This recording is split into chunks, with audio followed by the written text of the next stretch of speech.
Why do some people love difficult games and why do others just hate them? So many reviewers nowadays love to rag on how retro games just aren't fun because they're too difficult. That there are so many hidden secrets that you can't complete the game without finding them all. And that the endings are just non-existent or they just suck. Well, yeah, some games are pretty bad because of those. But today, I'm going to show you a good game that has no continues, 21 really difficult levels, and secrets that you may never discover. And it's a really good game. And yes,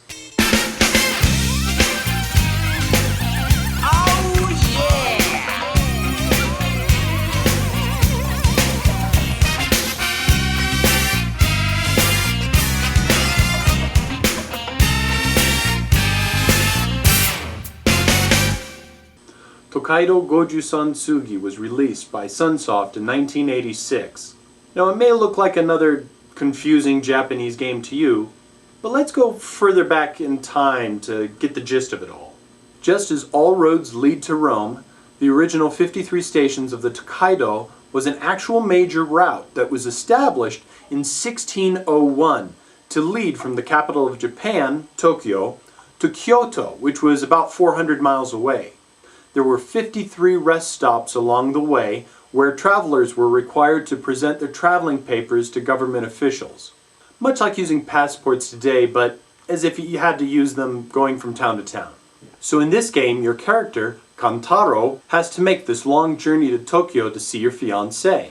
The 53 routes have been shortened to just 21, but regardless, the evil merchant Gonzaemon wants your secrets of fireworks making and will spare no expense to hire thugs to come and get you no matter where you are until you get home. Here's how to protect yourself.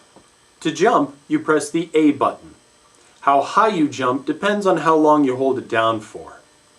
To throw your fireworks, press the B button.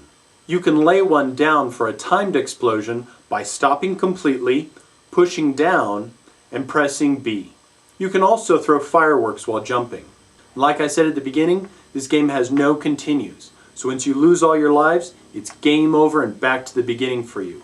No passwords, no save state. But don't let that scare you. Think about some of the other great games that came out that have no continues. There was some game that I was thinking of. It was lots of fun and had no save states. Oh, what was that game? It'll come to me eventually. So yes, starting over from the beginning is a pain in the tuchus, but that's where the rest of this game becomes innovating and interesting. See, at 20,000 points, you gain a 1-up, and so it's important to look for ways to gain points. Various enemies are worth different points, and so it becomes important not to avoid them, but to confront them. Also, there are hidden point boosters strewn throughout each level, like hitting this statue with your fireworks. Also, the items you pick up are incredibly important.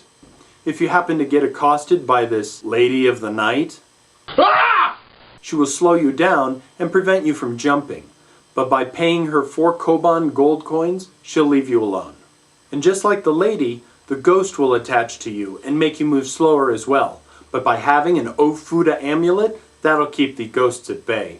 Gaining 3 Ofuda will sometimes cause wooden geta shoes to fall from the sky. You can put these on and walk on the clouds. You keep them from stage to stage, but you'll lose them if you lose a life. This guy running the toll booth, he'll beat you up on sight, but if you have 6 gold coins, he'll let you pass. And if you have a passport, then you can pass by without even having to pay. And having a katana will protect you from a thief that would normally steal all your items. And if you find an onigiri rice ball, then Kantaro will turn into a ball and roll over his enemies until he comes to a complete stop. This game also has no timer, and having no timer really allows you to move around at your own pace. But things will start coming at you should you dilly-dally too long. Now I can praise this game all I want, but it's still going to face a lot of problems with today's players. For one, the 1986 graphics, it may be an eyesore for many younger players who are used to high-definition graphics. Also, some of the enemies are just really difficult and will follow you, and that can hinder you when you're high above them and you need to get down to ground level. Not knowing where certain power-ups, items, and specials are located, can frustrate the young gamer. But this is what retro is all about, but it still might be a turnoff. So, to wrap things up, hardcore gamers and 8-bit enthusiasts will really like the challenging aspects of this game. It's definitely not something you can finish off in one sitting.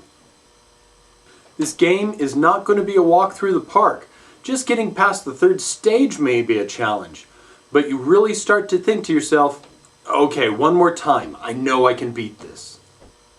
While it really shows its age graphics-wise, it's colorful and each stage has its own personality. It really feels like you're traveling in a game world. Just as smooth as that other platforming game I can't remember. Secrets abound every time you play. You may keep coming back just to see if you can find them all. This game only has the Japanese storyline. There are no menus, so really anybody can play this right off the bat. This game is not difficult to find, but it may run you a sawbuck or two. I got the game box and manual for about 18 bucks. Now honest, I really do try and find problems with these games when I review them. I don't want to seem too much of a fanboy.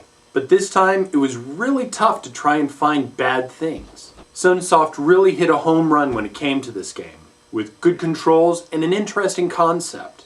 I really like this game in spite of its difficulty, and I think that you will too if you give it a chance. So thanks for watching, and be sure to leave written or video comments about what you thought of this episode, or other types of games that you might like to see me play in the future.